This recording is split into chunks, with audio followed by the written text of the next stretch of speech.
Did I ever show you the coin that I got from Homeland Security? No. Oh, Oh, nice. pretty cool. Pretty cool. Yeah, that's the Punisher's coin. Yeah, Homeland Security, man. Nice. Let's see. Oh, we are live. YouTube, delete the last 30 seconds. Welcome back, ladies and gentlemen. We're gonna give you update. Oh, where can't you see my brother from another mother? Here we go. Welcome back, ladies and gentlemen. We're gonna give you an update right now about what is happening in Syria. Myself here and Khalifa from Israel. For those of you who don't know Khalifa, you should know by now. He is not related to the famous female Khalifa that you might be thinking about. It's a whole different ballgame here. He's another Druze from Israel who is a political analytic, and he is a real life shepherd. By the way, go follow him. He have a crazy YouTube channel. He's very active on Telegram. A lot of the resource that I'm getting for the information that I'm getting is through his Telegram channel, which is hosting from the top politicians to influencers to advocates to political analytics and people that came from the world of security and army. They're all there. They all know him, and they keep discussing and talking what's happening in the Middle East. And we're going to be giving you right now a little bit of an update about what's happening in Syria, because all eyes right now on Iran. But have you noticed that whenever all the world, I love your cat, man. Yeah, When maybe it's turn around and just pet the cat so you look like an evil kind of. this is what I had to say. Like, I'm controlling the world with my cat. Exactly. Hmm. So back to my point is whenever something big happens around the world and people's eyes turn to it, the Syrian regime systematically seemed to be taking advantage of that and promoting its agenda to ethnically cleanse Syria from anyone that is not Muslim or Sunna. But today we have something that is very interesting, because today it's actually Muslims and Sunnas killing Muslims and Sunnas. The Kurds, majority of them are actually Sunnas, they're Muslims. So why are the Syrians now doing the same thing that they did to the Druze, to the Alawites, to the Christians, the same horrific images? We're going to show you some of the images here. I mean, they're crazy, guys. I mean, they're wild. I took time to blur them out. Khalifa sent me some images. I told him, hell no, man, we can't show it here. This is why we use Telegram, because you don't some things you can't just put on YouTube, and it's a lot of disturbing stuff here. Yeah, he actually sent me an image where it took me a few seconds to understand what's in it. I put the image here, but I blurred all of it.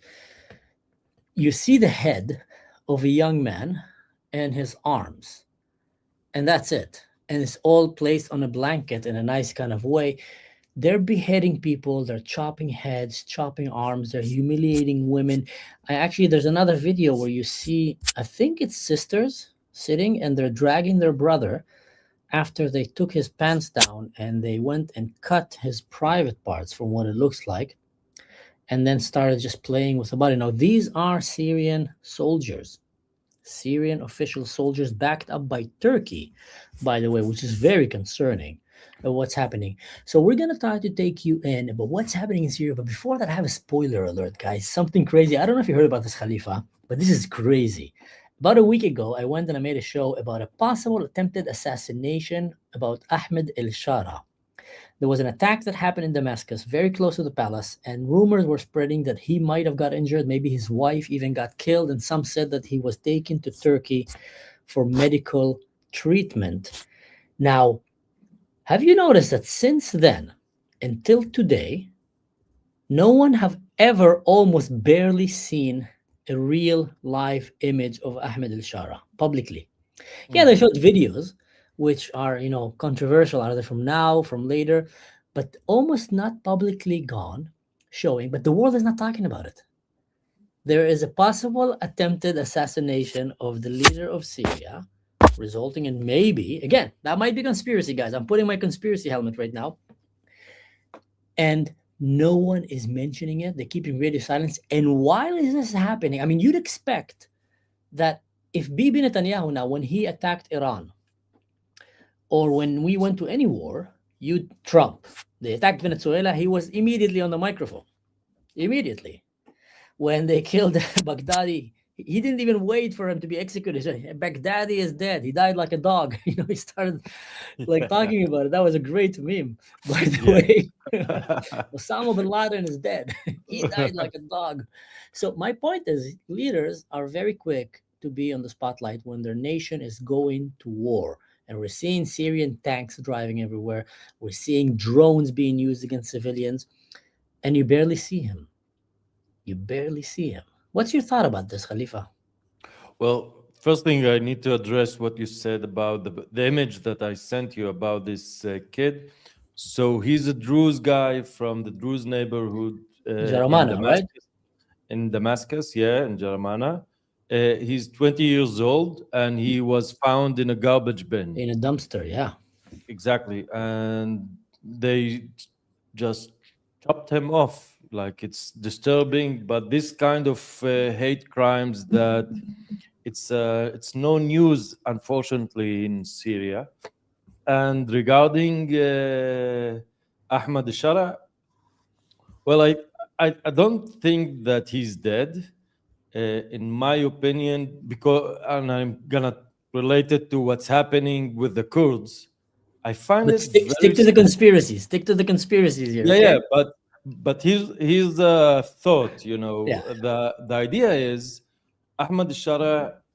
Basically, if we go back a year ago, he basically occupied the whole Syria in 11 days, and now he's been fighting two neighborhoods in Halab for 6 days, and And we're now beating the he's crap backed out of with them. Turkey, and he's been much more stronger uh, from this year.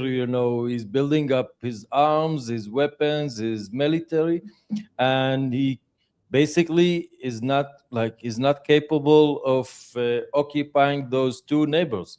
This morning he sent, and it's very interesting that he's using the same methods exactly like Bashar al-Assad. He sent buses to those neighborhoods, and he basically said, I'm gonna give you free passage if you want to go to the Kurds east of the Prat River, to go to Rojava area, which is under the Kurds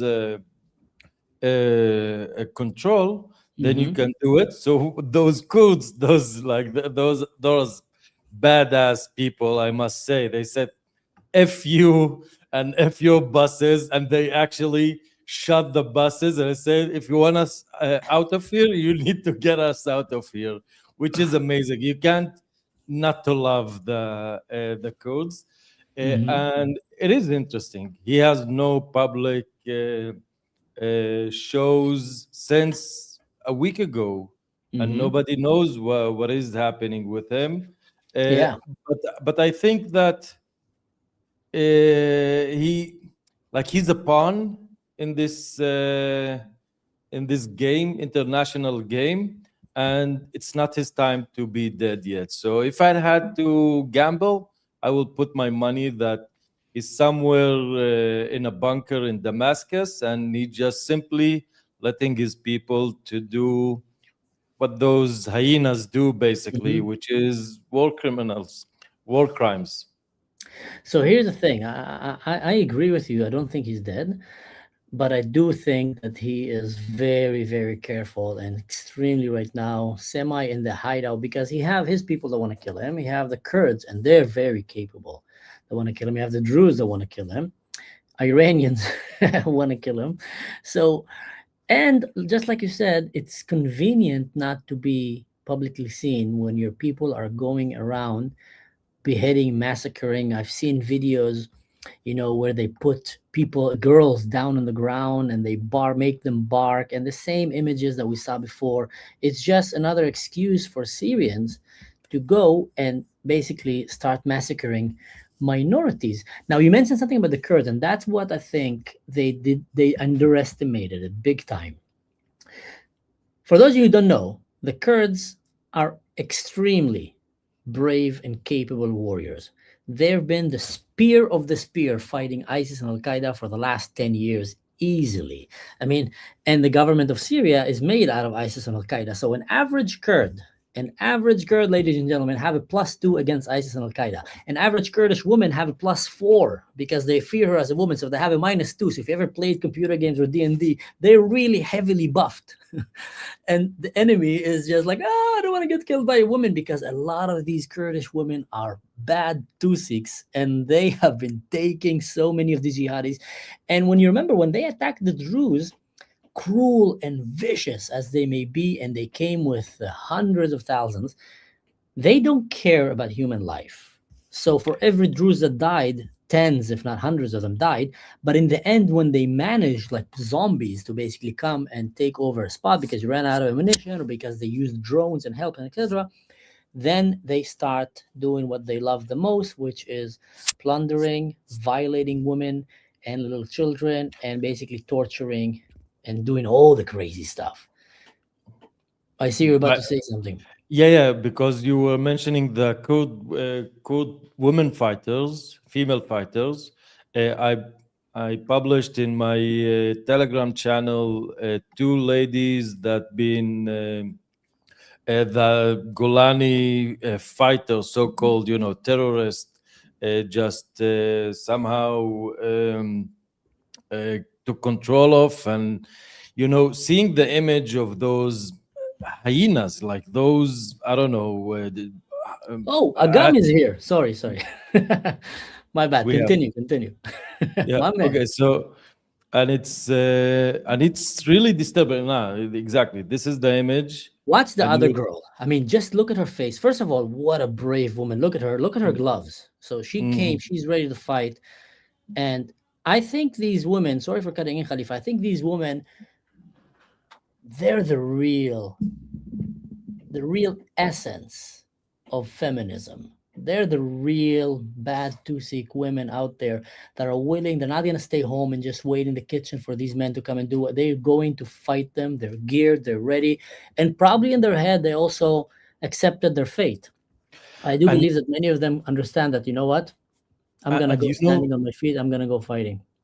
and for me as an Israeli, I can't not to compare between those images and October 7 images when Hamas treated our female soldiers. It's exactly the same people, the same patterns, the same the same textbook basically. Sorry.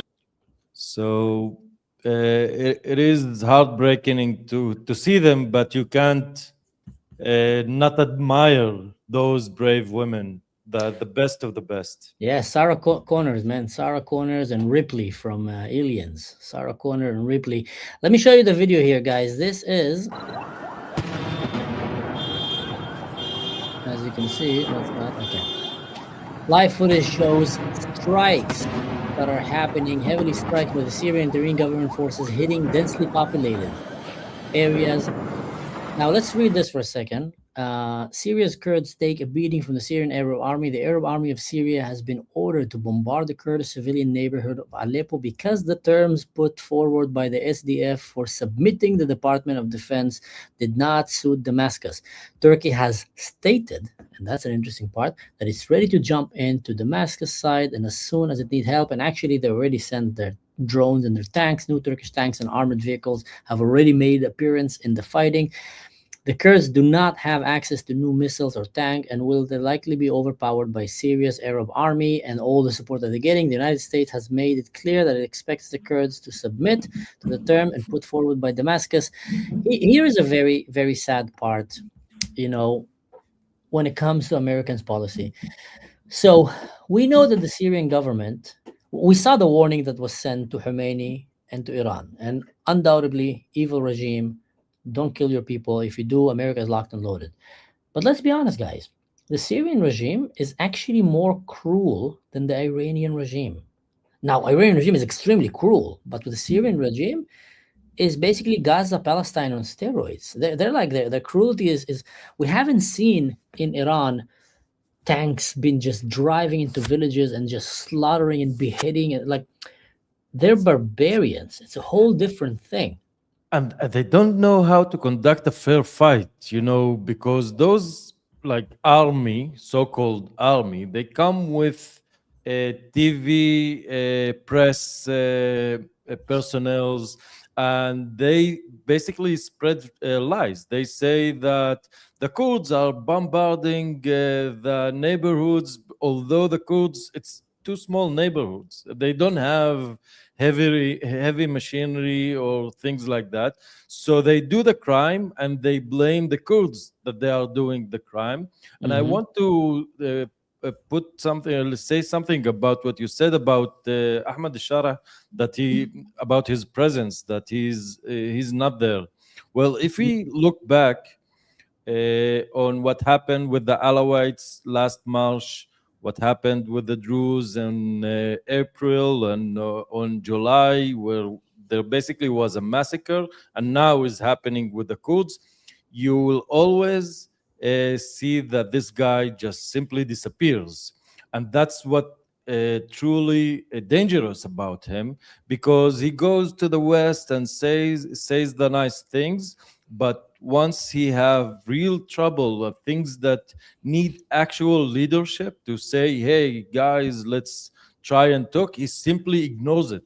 You won't ever hear him addressing any of those issues, and he's basically yielding or stepping aside to the most extreme parts of his government. Mhm. Mhm. That's a pattern.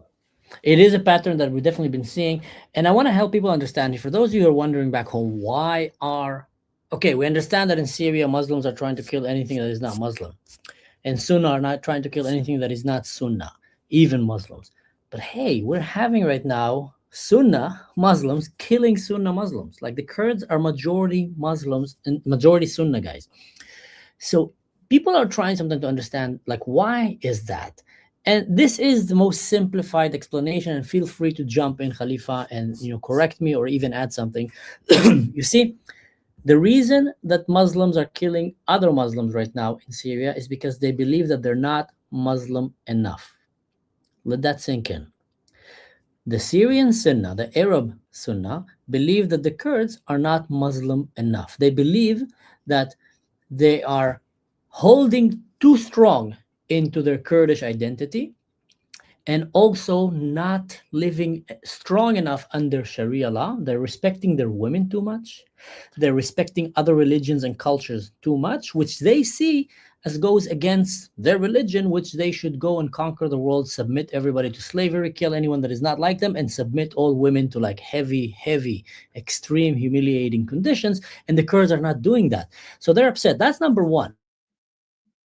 And they're also a bit afraid because they want to submit all of Syria under radical dictatorship of Sharia extreme Salafi laws. And they believe that if they won't be able to control the Kurds will rise their head and says, hey, we want to have our own country, we want to have our own rules. And then other minorities, God forbid, will come and say, hey, we also want to live in our own terms. The Christians will say, we want to live like Christians. The Druze will say, we want to live like Druze. And they're afraid of that. So if we're ever talked about a serious apartheid that is happening in such high level, this is Syria for you guys. It's not for no reason that me and Khalifa have been saying it from the beginning. This is one of the worst places on the face of this planet in terms of human right violations, and it's coming from the people. Why do you think that every 1 out of 3 terrorist attacks in Europe right now and stabbing is happening by a Syrian migrant? Like, I'm not making this up. It's a very bad place. Well, I'm gonna completely disagree with you, yet I'm gonna Good. agree with you. So because you are rationalizing something that I'm covering Syria for the longest time now, and I also used to think like what you're thinking, but now I truly start thinking or believing that there's a seasonal bloodthirst. Those people been fighting for so long, and they've been hating anything for the longest time. So between once in a while, those jackals just sniff and try to find the prey, and they go for the weakest. Like they don't go and fight the Kurds in Rojava, the where they can have a fair fight. They go to small neighbors neighborhoods, and they go to places where they can loot, they can kidnap, they can sex slave, they can do all those things, and it's simply the normal thing to do in this place, and nobody cares, because what happens in Syria stays in Syria. That's the whole story, in my opinion. You're muted. I am not muted. Okay. Okay. No one, only Chuck Norris can mute me. So what I'm saying is I definitely agree about this bloodthirsty. This is undoubtedly something that we're seeing there. And when you look at what's happening in Syria, I think to add to your bloodthirsty theory, here's another theory. Here's another theory, guys. This is not a conspiracy. This is a theory. You see, Ahmed al-Shara came to power with the help of about 27 terrorist organizations that came and compiled, which the most moderate of them are ISIS and Al-Qaeda. The other ones are actually more extreme. And under them, there's about subculture of even 40, not even more. Syria have more terrorist organizations than Israel have startups. That's like the mentality over there. Every second day, someone comes with a great idea of takbir, takbir, jihad, and let's call all my children Ahmed, and they go and try to do terrorists and kill people. That's literally a Syrian version of startup, same thing like Palestine. Now, they tried this hype. They felt very brave because they took Syria so fast. Guys, 5 blind, deaf, old people on a donkey and a camel will take Syria if the IDF is behind them. Let's be honest. The IDF literally went with airplanes, destroyed Assad's army, and then like a bunch of Ahmed, Muhammad, Mahmoud, Al Abdul Jabbar went Allahu Akbar on the camel, and took Syria. So they felt so, look at us, takbir. And then they went and tried to pull the big guns on the Druze, and they got their ass whipped. So now they're feeling very humiliated, and they took their frustrations on more fragile communities there, like the Alawites and the Christians, who almost barely have no way to defend themselves. And with the Druze, Israel stepped in. That really changed the tide. So now I feel they are still thirsty for blood, and they're thirsty for some victory and for their honor. So they said, okay, we can't touch the Druze because Bibi Netanyahu in Israel will literally abolish us, and this time will kill Ahmed al-Shara and will destroy Damascus. So they're like, what should we do? They don't allow us to genocide. Okay, let's go on the Kurds, but we can't attack all the Kurds. Let's attack the Kurds in these small neighborhoods. And then they went there, and they're getting their ass kicked again by civilians, and girls are beating the crap out of Ahmed, Mahmoud, Abdul Jabbar. So imagine the frustration that you have right now as a proud Arab kind of feel like you're a warrior, but you are in the bottom of the food chain of real warriors. You're the bottom of the food chain of real men. You're like the most pathetic excuse of an army in the Middle East, and the most pathetic excuse of so they're getting humiliated again, and they're getting super frustrated, and they're coming more and more. And that's why whenever they have a chance, they take all their, they start, beheading and killing. Here, watch what they did for this poster. Like, they're so offended by females. It's unbelievable. Watch this. I'm not going to show you the sound because there's a lot of dumb music.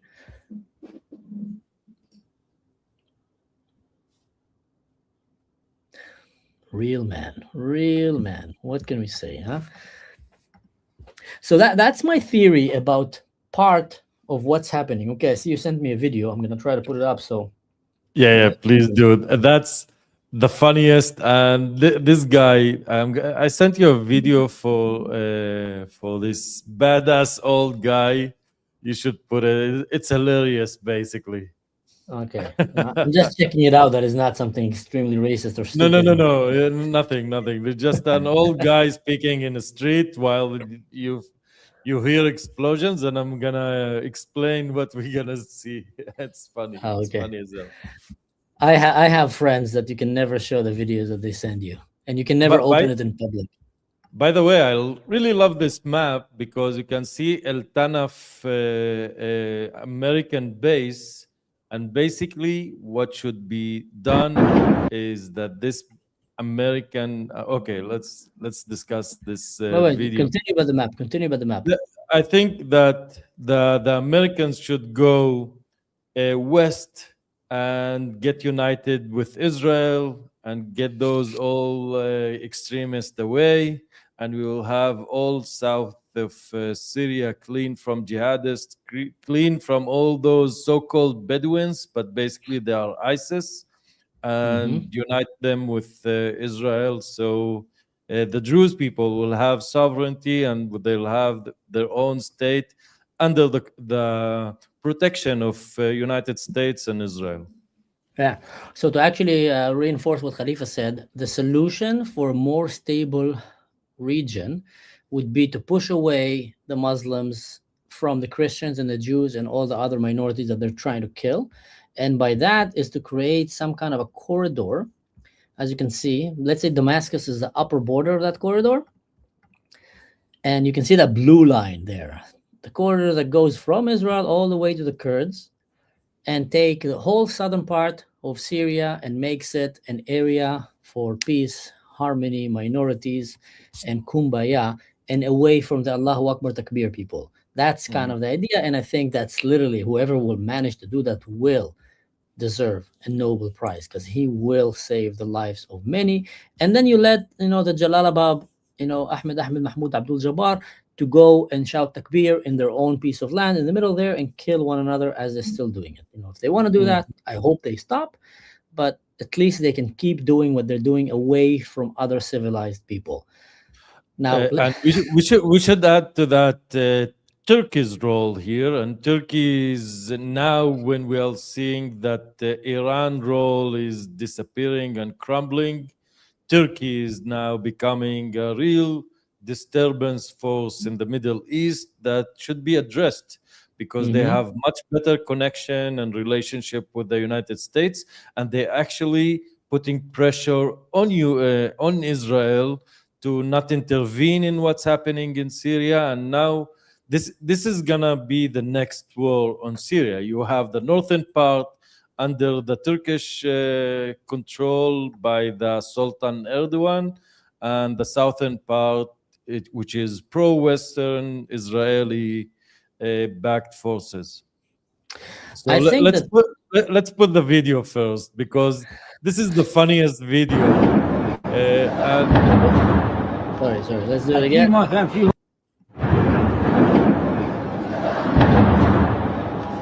حجي ما كان فيهم بياع مشروبات وين صار؟ حجي الله وقت مشروب توفى امبارح كان طيب توفى وين صار محله؟ هو على البيت الله بتاع Oh my god. People running in the background.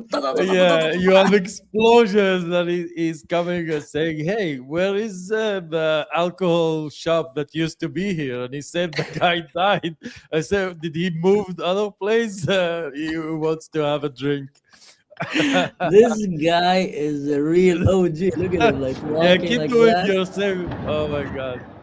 That's so Did funny. he have his hand in his pocket? Listen, he's such a bad tusik. He's literally Yeah. walking with one hand in the pocket, probably playing Yeah. masbaha. Oh my god. You gotta watch this again. حجي ما كان فيهم بياع مشروبات وين صار؟ حجي الله وقت مشروب توفى Yeah, the guy saying, "Is it the right time? You can't see there's like a small thing happening in the background." Yeah, but where can I buy the drinks? Oh my He's god. literally going mashrubat is drinks, and he's Yeah. asking where's the guy? Twafaz, he died. So, Yeah. my God, look. This gotta watch this this Kurdish guy gives a shit about the Jelani forces. حجي الله وقت مشروب توفى Twafa, he died. Imagine you're the other guy and you go back to your friends. It's like you don't believe what just happened. Like literally, Yeah. the whole city was being bombed. People were going around fighting in the streets, and this guy comes and like, where is the owner of the falafel shop here? No, the thing is, because it's drinks and it's alcohol, which is forbidden, and he just he doesn't give a shit. It's Yeah, so funny. that's Such a true. badass. That is literally that's probably his way of just showing them I don't give a care Yeah. about you guys. Yeah. And if you take us today and kill us today, I'm gonna still have my last drink. Mhm. Wow, that is crazy. Let's see. Leah is writing here. Khalifa is correct in that there is a reason she hates when I call her Leah. season for all things, and he does seem to be a season for blood flow. But I really believe, from a big picture view, Manso is right in what he's saying. Chang Chang! Thank you, thank Yeah, you. well, Thank you. Much but I appreciated. disclaimed. I said that I disagree with you completely, but still, I agree with you. Mhm, mhm, Like the reality is so complex that it mhm, holds both theories in the same time. mhm, mhm. Thank you, Leah. Thank you, Leah. Mansour was right, Khalifa was wrong. It's okay to approve. I'm kidding. So here's the thing. You mentioned Turkey, and I think that is something that Europeans need to finally get in their heads, and Americans. Turkey is directly involved. Who did that? Yeah. Ban him! Ban him from my channel! Ban him right now! Ban him! Go and never come back. No kidding. So Turkey is directly involved in the massacres in Syria. Directly, Turkey celebrated the Hamas massacres in Israel, October 7th. And I think it's important for Europeans to understand this. If Turkey, Muslims, are so involved and celebrating the massacre of women and children, other Muslims, how would they feel when they start massacring Christians and Europeans? Let that sink, guys. Let that sink. I know it makes people uncomfortable, but it is a reality that we need to address. And I have great Turkish friends that probably will sit and not agree because they will feel like I'm concluding them with them. No, I know great Turkish people that won't, but there's quite a lot that would. And if that's how they treat other Muslims, how do you think they're gonna enjoy watching treating Christians and Jews and other minorities? Some of them might not be fully involved. Okay, they're not gonna be the ones going and shouting takbir and beheading, but they will not do anything to stop it.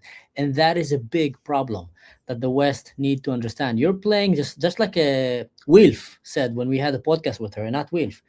Mm. A big part of the Muslim world have never had the denazification process done to them. They still And hold very racist, very Nazi-like ideology. And the thing is, they wouldn't care. This small phrase, it's so let that sink in, because we've been covering what's happening in Germany, in all these places in Europe.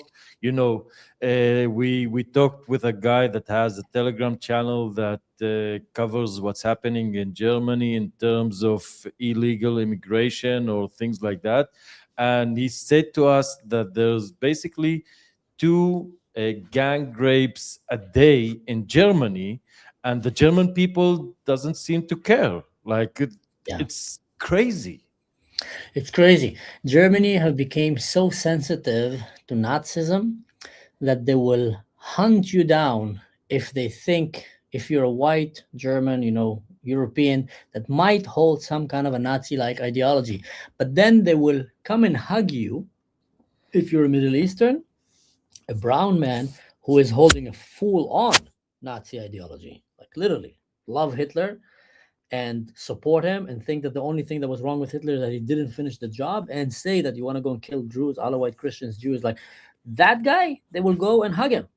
So it just kind of shows me that either they never really abandoned the wickedness of Nazism. Not all Germans. I'm talking about these, very liberal, communist like kind of Germans that always side with Palestine and others. I think they're very good. I spoke to a German historian who studied the Holocaust, and she's partly in the government also. And she told me when she observes these young Germans who go inside with the pro-Palestinians and the jihadists, she gets a feel of how did Nazi Germany go to power. They all believe that they're good. They all believe that they're right, and they all believe that it's justified what they're doing. It's insane. I'm gonna sneeze now, so I'm gonna put the mic on now. Yeah. Well, it reminds me of what we were talking about in our Hebrew podcast, that I told you that evil never meets itself. Nobody looks in the mirror and says, "Hey, I'm evil and I'm doing evil deeds." They all do it with and justify it as doing good to the world. Yeah. Well, Agam here asked a very good question. Why do you think Trump is pretty positive towards Turkey? That is the $1 million question. I spoke to a very good friend of mine who is also very knowledgeable about world politics and especially about what's happening in Syria. He's originally from Syria and he managed to escape. And he came and he told me so many things about Trump he completely understands and he also respect. Venezuela, he says, I understand that. I respect that.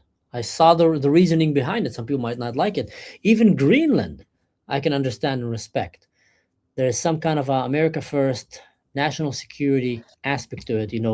Denmark have only built bobsleds there, and America will definitely use that place to make the world a safer, better place. So that reasoning, I'm not saying that they should go and take it, but I'm saying undoubtedly America is more concerned about tomorrow, while Europe is more concerned about feeling good, and they're literally destroying tomorrow. But when it comes to Trump and its bromance with Syria and with Turkey, it is still very confusing. Why is he on their side? Why does he show them so much respect? Meanwhile, to other Muslim countries, he's very clearly against it. Like, what's your thoughts? Why do you think so? Well, I agree. Like, I share the confusion with you, but I think just to put it this way, Turkey has the second largest army after the US in NATO. And maybe he's thinking that he can sweet talk to them just because, keep your enemies close, your friends close, but your enemies even closer. So I think it might be something of that sort, but I really don't understand. And I think if there's any uh, Turkey expert that we might discuss, because that's a very interesting thing to talk about.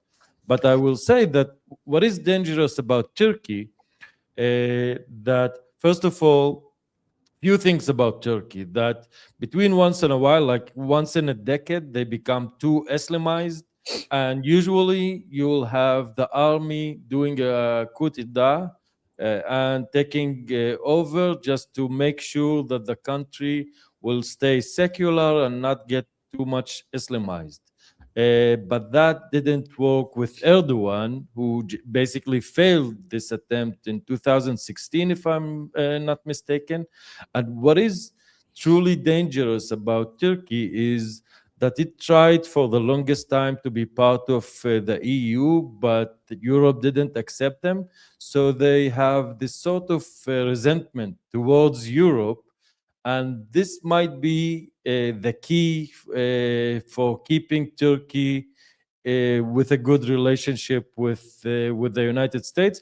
Me and you are speaking from our Israeli perspective. That doesn't make any sense.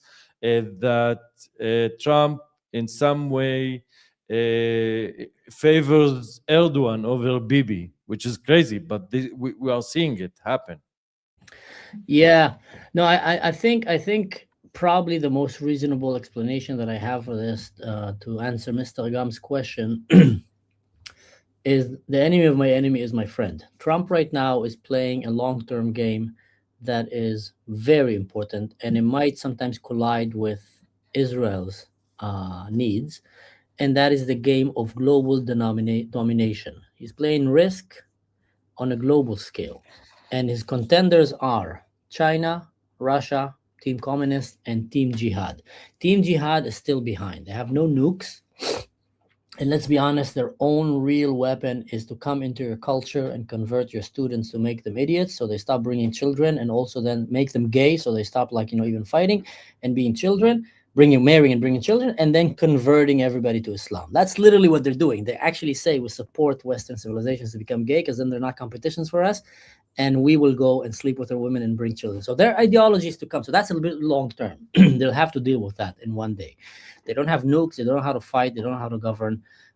So they're not a threat as China and Russia. China and Russia right now are trying to create their coalition. And Trump is the first American president and world leader that is actually going to dismantle it. He went to Venezuela. Not anymore, guys. He's coming to Greenland. He just went and seized the tanker ship from the Russians, a ghost tank, a ghost ship that was going around the fleet. He's going and sending a very clear message. We are the strongest nation on the earth, and we will choose the rules here. And I think people need to understand that hate him as much as you want, Trump might be saving the world because, and I'll explain, whenever you look at history, whenever there was a transition between empires, it all involved with a lot of bloodshed, famine, destruction that sometimes last for hundreds of years. Could last for generation or two of total chaos and the world goes plundered. And that was before there was nukes. So whenever there was a big shift of power between empires, it always brought a huge catastrophe all over the region. And the way that we are today is going to bring catastrophe all around the world. So anyone who doesn't understand how important it is for America to stay the strongest nation on this planet doesn't know what he's bringing his way. Because empires don't fall just like that. It just doesn't happen. Oh, boom. Okay, let's change. We finished the game of Risk. Let's shuffle the game, start again, all over. It comes with a heavy price. And trust me when I say you'd rather live under the West democracy led by a strong country like America and followed by a country that have no clue what they want, like Europe country. But, they keep saying they hate America, but they literally would not survive without America. By the way, interesting thing is, sorry to interrupt, that you can see now that Hamas is basically shifting towards Turkey because now they see Iran as a sinking ship. And I just saw a video of Khaled Mashal, the leader of Hamas, addressing Turkish people because they had this huge rally, pro-Palestine rally, and there's a huge Gazan Palestinian diaspora in Turkey. And if me and you were discussing the pattern of the Palestinians, that every place they go, they somehow hijack the political system and they shift it towards, extremism. So we can see the pattern here. We can see the directory of where it's going. Yeah, they're looking for another stepdad right now to come and sponsor the reign of terror. Agam is asking a lot of good questions, so I might forgive him for siding with you against me about who's right and wrong. He's saying, is there a strong leader from the region that could rally the minorities to create a sovereign country in the south of Syria? Well, I tell you what, the only strong leader right now in the region is Bibi Netanyahu. And I'm not saying this, I'm not a beast. I'm not saying because I'm part of his group or not his group. I'm saying it just because it's facts on the ground. He's the only strong leader right now that is in power. There might be others that is in power in the Middle East that can actually rally and change the Middle East. Now, if you take inside of Syria, then you have Hikmat al-Hijri, which is the Druze sheikh that defied the whole, basically, Arab League around him and said, we will not bend the knee to Sharia, and that brought the slaughter on the Druze and other minorities. But the thing is with him, and again, I might get some heat a lot from a lot of Druze and etc. He is a religious leader. He's a religious leader that turned military leader just for survival, and he's doing a great job. I don't think the Druze have any internal desire to lead other groups, other nations. They just want to be, left alone and live in peace and respect others and be respected. So I think this coalition have to come under the blessing of America. Israel definitely desires that. There's nothing better for Israel right now than to create a strong coalition in the Middle East that reshape the Middle East again. Remind you, Lebanon was a great country when it was Christian. It became very bad when it became Muslim. Syria was a great country when it was Christian. It became very bad when it became Muslim. Same thing like Druze. Druze were, when they were ruling there, it was great. Every place that is failing miserably in the Middle East, most of them, is because they became Muslim. And I'm not trying here to bash the Muslims, they can try to challenge me and bring a better, explanation on the table. There's a few Muslim groups here and there that are doing pretty well, but they are not the majority and they don't represent the most. The most are vastly failing, terribly, miserably failing. They can even show images from satellites.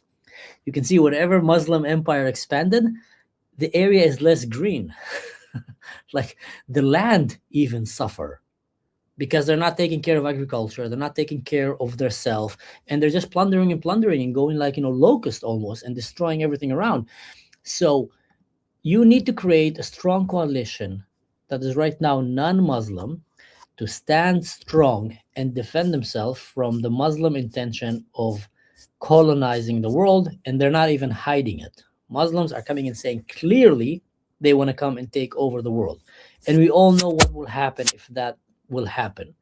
It's basically Western civilization is going to collapse and go back into the Stone Age, because Islam have the tendency to always go to radicalism and to always go to extreme religious, fanatic, old style views. Like they're following people that are 1,600 years ago that had no ChatGPT. They had no Google back then, like literally, and they're following them until the letter, until today. And I think that is very dangerous to let people have nuclear weapons and like Tomahawk missiles and ballistic missiles, with even let them drive a tram. I think that's dangerous for someone who would think that his role model is someone that lived 1,600 years ago, married a 6 years old, and basically saw demons in a cave that came and told him all kind of stuff to do, and believe that you should go and basically convert everyone and make them like yourself and take their daughters and marry them. I think that is very problematic. I will say that about every religious leader from 1,500 years ago who married 6 years old. Seriously. But by the way, two things. First of all, there's a very interesting note here. I don't know if you heard about it, but UAE are banning Sorry. the student to study in the UK because the UK universities are full of radical Islam. That's a true story. I heard that. That's a true story. Amazing. And say that again, man. Say that again. UAE are banning their students from studying in the United Kingdom because they are afraid that their students are going to be radicalized in the UK because the UK universities are full of Muslim Brotherhood. Insane in the membrane, man. This is crazy. Yeah. Like, literally, but they're right about it. I heard that today. Someone sent me that and I completely forgot about it. Yeah. UAE and other Muslim countries are showing the example of how possibly can Islam adapt to the future and become, capable of living with modernization. And that is by internally fighting the radicalization that is happening inside them. And they've spotted it, that this radicalization is happening mostly in Christian countries because we're so tolerant. Western countries, we're so tolerant that we will welcome these Nazi-like borderline, crazy jihadists, and will let them freely do whatever they want in the name of freedom of speech and democracy. Yeah. That is just insane. And you mentioned Sheikh Hikmat al-Hijri, the spiritual leader. Did you know that he used to be a lawyer in Venezuela and he speaks fluent Spanish? Really? We should bring him to the podcast, man. Yeah. I want to talk to him about Venezuela. Wow. Yeah. There's a huge diaspora of Druze community in Venezuela. Some estimation goes around 300,000 Druze in Venezuela now. Really? Yes. Wow. I heard like lower numbers, but that's crazy. For those of you who don't know, the reason there's a lot of Syrians that were able to go to Venezuela because it was part of the axis of evil, basically, and it was one of the only places that Syrian passport will allow you to travel. No.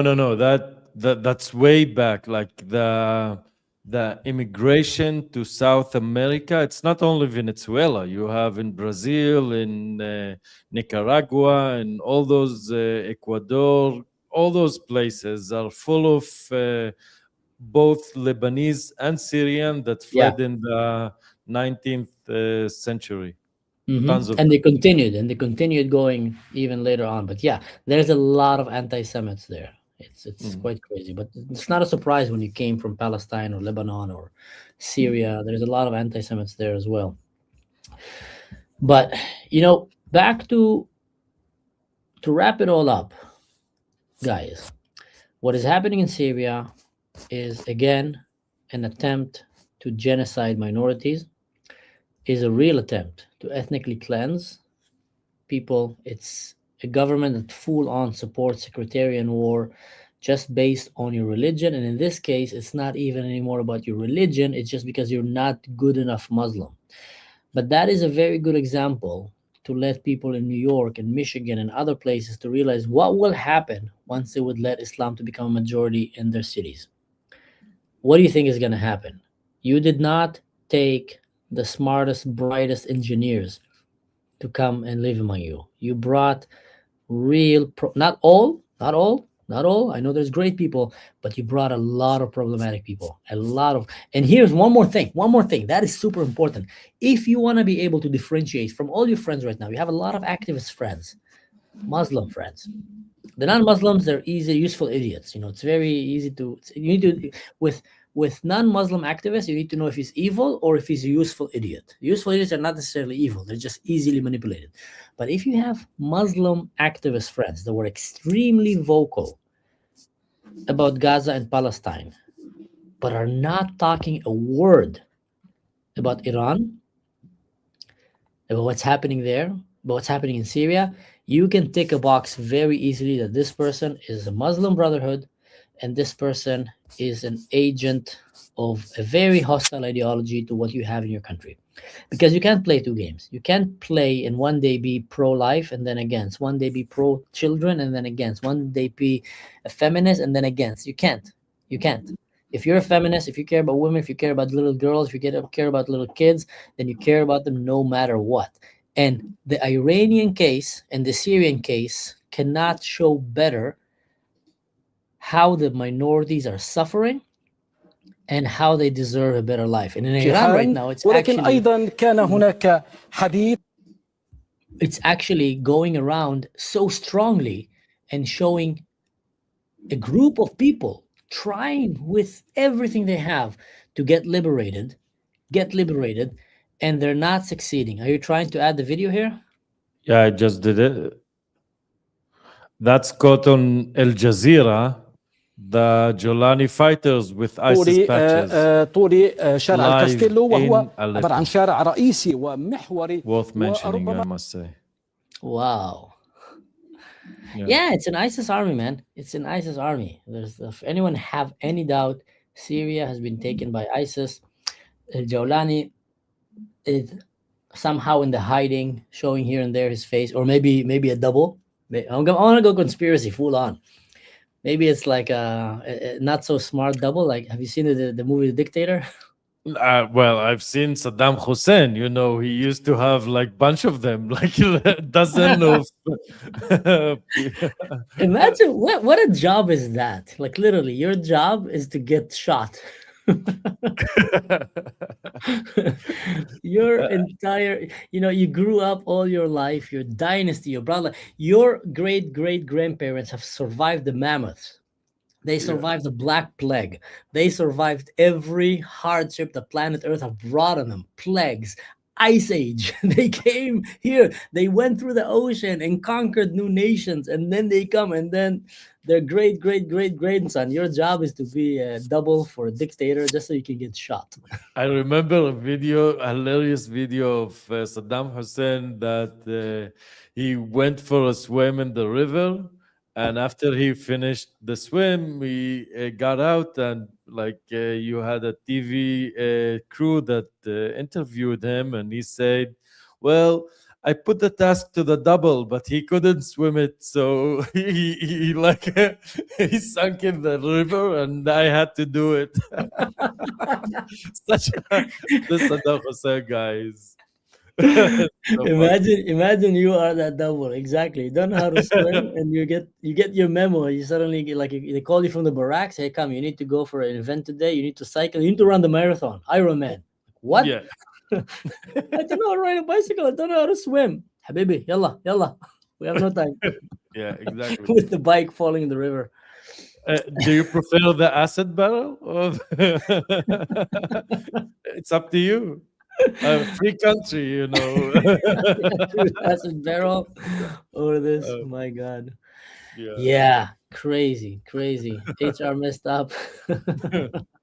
Messed up neighborhood, I must say. We like the Middle East is such a messed up place, but it's funny one.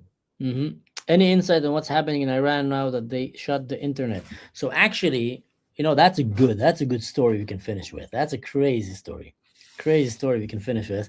Did you know that in Iran, the government decided they want to oppress this uprising of people wanting to fight for democracy and for freedom? So what they did is they sent their army and their goons, and they even brought fighters from outside, Arab Muslim fighters from outside, to go and kill their own people. And they took an extra step. They cut down the internet and electricity in many places, but you know what they did also? They started live airing on the Iranian TV Tucker Carlson translated to Farsi. Yeah. This is V for Vendetta Mhm. propaganda style. Like literally, they're airing Tucker Carlson as their last resort of survival, their best champion of PR agency for dictators. Like imagine, why is the FBI not even investigating this guy? Why is he not being arrested? Like you have literally become officially the propaganda face for the Iranian regime to oppress its own people. One of the worst, most wicked regimes on the face of this earth. They used Tucker Carlson. Like, what? This is insane. Here, I'll try to find the video for you. I'll try to find. Well, I would say that I've been covering what's happening in Iran, and I must say that, in my opinion, the Iranian regime is a done deal. They are going down. There's no chance that they are going to survive anything of what's happening. It's a matter While of Tucker time. Carlson was but what- aired live.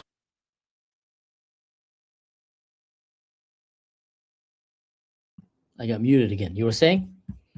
No, just put the video. Let's hear Tucker Carlson. I was just saying that, in my opinion, it's a matter of time. Iranian regime is going down.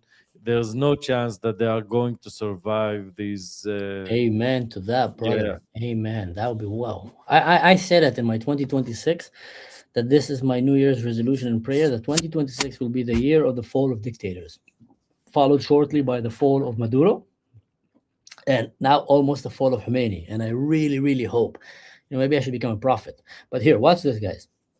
Tucker Carlson, the PR face of Iran, V for Vendetta style. Guys, this is wild. Tucker Carlson was aired live by the Islamic Republic of Iran. After they cut out the internet or all their population, they aired his video as their main tool of propaganda. Islamic republics, they're airing Islamic republics. They cut it live. Oh my God. We told you it was propaganda. We told you guys he was an agent of the Iranians, of Qatar. They're translating it into Islamic Persian. It's the most evil regime on the face of this earth. The Guys, most. so when I tell you that Tucker Carlson is Islamic regime propaganda, look at this. The Islamic Republic is now they're literally taking his garbage interviews and they're translating it because this is propaganda. Armain and Goldie caught it live on their show. This is the most oppressive regime on the face of this earth, the biggest supporter of radical jihad and terrorism, and they chose to air Tucker Carlson interview translated to Farsi, to Iranian, while they were oppressing their own people. Basically, they see that they're about to collapse and they said, let's pull the big guns. Let's bring our best PR agent. I've told you many times, Tucker have become a PR agent for dictators and mass murderers. Wow. He should be investigated. The FBI should go and investigate this Iranian mole. I'm just waiting for my friends to call me now and ask me, why the heck did I just watch a video of Mansour doing a reaction video to Mansour? So, guys, Tucker Carlson was live aired in Iran while they were shutting the internet on all their civilians. So basically, they put it in every TV in every house to show them this video. Crazy. It is crazy, and you could tell like Tucker used to be okay, but something happened in the couple last years, and even like his crazy laughter, he's like completely Yeah. not okay. This dude is something really bad happened to him. Yeah. Remember when he went and he, like, I don't know what, went with a team of expedition of exorcists, and they found this little midget nun that have a mustache somewhere in the mountains of Palestine, and they brought her. So they went so far to look for an anti-Semite that they went and even digged and found this like nun that can probably climb on the wall, flip her head, I don't know what, like a spider, and brought her just to share an anti-Semitic testimony. He became so obsessed with Israel, with anti-Semitism. But I honestly think it's not only like religious obsession. I think it's just really like he's not a good person. I think morality is very far and foreign for him.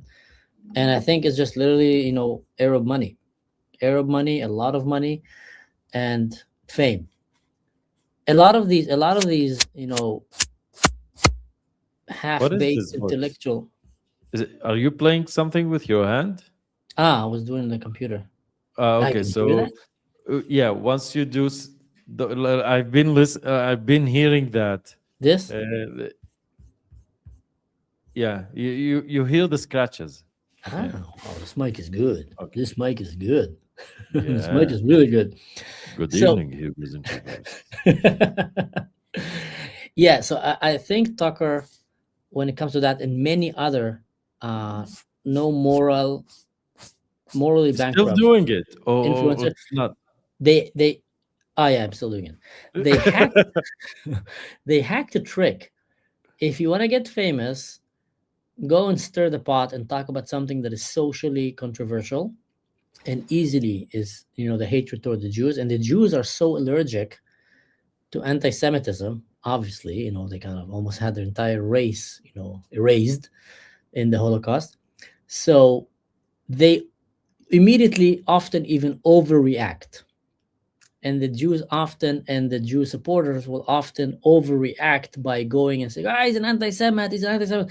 And then that will put you on every major platform out there. So you can be a nobody and just go and says, I like Stalin, I like Hitler, I wish, the Jews control all the world. And you will be like having every Israeli influencer doing a reaction video about you. So mistakenly, like without any purpose, they made Agam, you're so lucky you're living far away from me right now. I'm telling you. I'm telling you. If I will catch you one day. Yeah, I'm liking this guy. You should come to Dalit El Carmel. Free pita, Drew's pita on me. And a knafe. I'll wait for him. I'll wait for him there with the baseball bat. So undoubtedly, it became the easiest trick for anti-Semites and morally bankrupt people just to become famous. Seriously. Like I've found myself even one day deciding to make less videos about these people because I'm just feeding their narcissist, crazy behavior.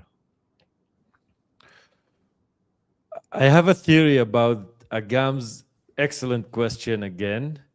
And in my opinion, You have a theory that- about Agam? no, about if the Shah is going to be the king. And I think in a very bizarre scenario, what's gonna happen is like he's like the Shah, Reza Shah Pahlavi, is going to do to Khamenei what Khomeini did to his father, meaning that he's gonna come in an airplane, probably United or something like that. He will land in Tehran and will get his country on a silver platter. This is how I see it happening, although it's like a really far-fetched thing, but we live in the Middle East, and I think it's like How do you call it? crazy. Tzedek Elohi, kilo, Yeah. something like that. Divine justice. Yeah, How divine crazy justice, would that be? And if he does it, he should really do it with choreographed team. Like he really need to look at these pictures. It's like when you want to do these pictures of yourself sitting with your father, and you have a picture when you were like with 3 kids, and one was 2, one was 3, one was 5, sitting on his laps, and then you do the same picture when he's like 70. You need to really wear the same clothes, sit in the same place. He should really look at that airplane, because I remember that picture, that airplane stairway, and go down. If I had Ranfield, can you pull that picture? Fortunately, Ranfield is on a strike today. It was Air France, by the way, on Khomeini's case.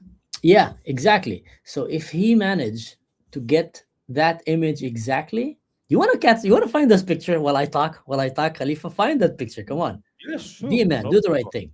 Yeah. So if he managed to do that exact same picture as he goes and take back Iran, that will be iconic. That will literally be everywhere around the world. New York Times, everything. Everyone will be showing that crazy picture of El Shah Pahlavi coming down with the journalist around. He should really one-to-one make that picture. That would be I found it. insane. Yes, good timing. Yeah, That would be all insane. right. Please watch this picture, guys.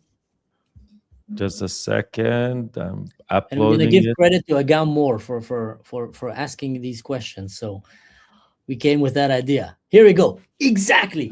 That is the picture. Wow, Khalifa, that was a great idea. That is the picture that he needs to do when he goes with the same uniform. I mean, like the officers, the pilots, and etc. Wow.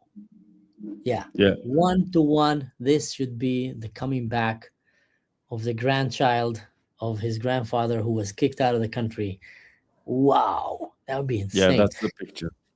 Now, regarding the question of Agam, I don't want to forget, and I want to answer it actually. Here is my theory. I genuinely think that the Shah right now is a good man. That's my feeling. I feel that he actually cares about his people, and I want to trust him when he says that he want to come as an intermediate government to help them transform into democracy. With that said, I've been around the block long enough to see how people, once they get power, they change. So I really hope that he will put the right perimeters around him to make sure that he doesn't fall, because every man can fall for the pride of power and pride, basically. And I've seen that. When I was in the army. I've had officers who were soldiers with me who are great, like really among the best people that I've met. And then we both went to officer academy and we went our own path. And then a few years later, I meet a soldier that is one of his soldiers. And I'm like, you're the soldier of this guy. And he looked at me, he's like, he is the worst human being I've ever seen in my life. Small man in big shoes. He is, a bully. He is insecure. And he was like talking so many bad things. And I heard it from again and again and again, a lot of people. And then I realized power can really corrupt. Power can change. And if you're smart and you take power, or you're going to come and take power in any way, could be financial success. You're about to sell your company and start a startup somewhere. You're about to do something that will change your life for better, and you're going to get a lot of power. Could be financial power. You're going to become famous. I don't know what. If you're smart, surround yourself with good people that will always have an open door to your life and can always come and kick you in the face if you do something stupid. You need these people, because if you don't, you're risking it. I think that also the Iranian people learned their lesson, and they need the king because traditionally it's a monarchy. They respect the king and etc. etc. Yet it should be a republic. They should have a parliament, and it should be a secular state, and the king shouldn't have absolute power, because absolute power corrupts absolutely. And we don't want Reza Shah do the same mistakes that his father Mohammad Reza did.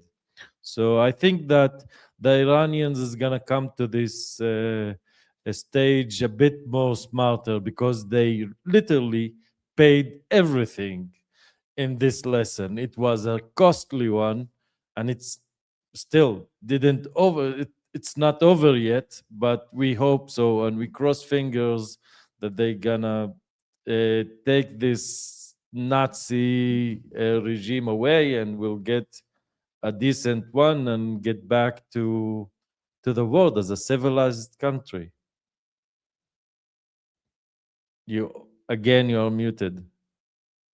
It's either you're doing a lot of Say that to noises. me 17 more times, and I'm telling you. You came and said how to protect yourself from holding power by giving some up to others that will kick your tusik when you are an idiot. Most dudes get married for that. Oh, True. good one. True. Yeah. That's a good one. That's a good one. No, but I actually did it in my life. I did it in my life, and some of my friends did it backwards. Like, and we made ourselves a promise that no matter what, no matter where, we will always be honest with each other, brutally honest. And if needed, we even gave each other permission to come and like kick someone in the balls or like punch in the face. Like, seriously, without like, calling the police on each other. And I've had a few false calls where I did get punched, and I was like, "Come on, dude, no, I'm not." So I was like, "Why'd you punch me?" Oh, I thought, no, I'm not. I was not falling through the sin of pride or this. I was just joking. But bottom line is, I'm glad to have friends like that in my life, and I think that is important. But I want to also say, to make sure that no Iranian here, free people of Iran, get me wrong. I am 100% with you. I 100% support the Shah right now, who is coming and claiming to take back your country from Khomeini and radical Islam, basically free Iran from Islam. I'm 100% with you. And once he's in power, it's like he said, it's up to the Gen Z, the young ones, and the Gen under Gen Z, I don't know which Gen is that anymore, to come and decide what kind of fate they want for the country. That's also a very smart note, that the Sunni Akhwazi will want to separate state or autonomy. And I think that what we've That's a good seen idea. in Somalia, where you have this large state getting like broken to fractions, this is going to happen in all different states from the Sykes-Picot Treaty. Syria is gonna be fragmented for several small states: Alawite state, Druze state, the Ahwazi in Iran, probably even maybe Lebanon, as we discussed a while ago. And I think that's something that we're gonna see happening. Yemen as well, and all those places. It's definitely going towards this place, in my opinion. Mm-hmm. You know what? Someone wrote here, Cordenu Petronel. If Iranians don't make babies, the other 20% Muslim population will take over again. Let me let you in on a little secret. I think, that's what I think, that if they manage to free Iran from Islam, they're gonna be so excited that they're gonna make so many babies.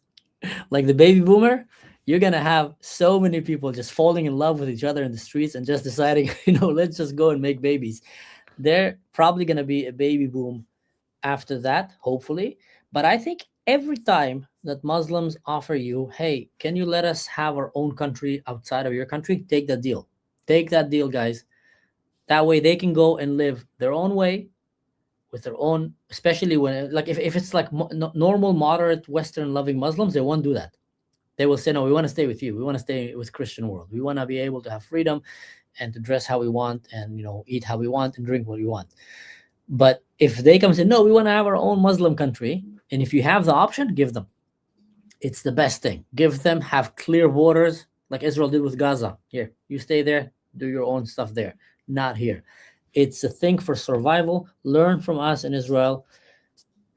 If they ask for it and you can give it to them, give it to them. Don't have them with extreme hostile ideology to your ideology mingle among your people. It's only going to bring problems. All right, ladies and gentlemen, it's been a long episode and we've covered a lot of things.